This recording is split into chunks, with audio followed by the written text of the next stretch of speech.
മഹാദേവന്റെ ശരഭാവതാരം. അസുരരാജൻ ഹിരണ്യകശിപുവിനെ സംഹരിച്ച ശേഷം ശ്രീമഹാവിഷ്ണു നരസിംഹാവതാരത്തിന്റെ അമിതശക്തിയിൽ നിന്ന് മോചിതനാകുന്നില്ല. തുടർന്ന് ലോകത്തിൽ സന്തുലനാവസ്ഥ നഷ്ടപ്പെട്ടു. നരസിംഹന്റെ രോഷം കെടുത്തുവാൻ ദേവതകളും ഋഷികളും ശ്രമിച്ചുവെങ്കിലും അവർക്കൊന്നും വിജയമുണ്ടായില്ല. ആകാശം മുഴുവൻ ഗുരുതരമായ വൈഷ്ണവ ശക്തി നിറഞ്ഞു. ഭൂമി തുലവിനേരം പേടിച്ചു നടുങ്ങി.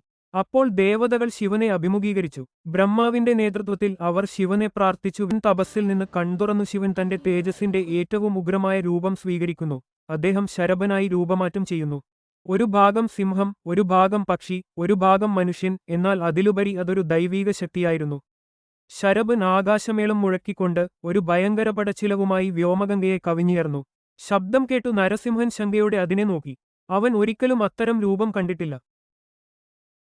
ഇരുവരും തമ്മിൽ കടുത്ത പോരാട്ടം തുടങ്ങി. അതിഭയങ്കരമായ യുദ്ധം തന്നെ നടന്നു. അവസാനം ശരഭൻ നരസിംഹനെ ആകാശത്തേക്ക് ഉയർത്തി. ശിവന്റെ ആത്മസാന്ത്വനവും അവന്റെ ഉദ്ദേശ്യവും നരസിംഹനിൽ തികഞ്ഞ സമാധാനത്തിനും സാന്ദ്രതയ്ക്കും വഴി തുറന്നു.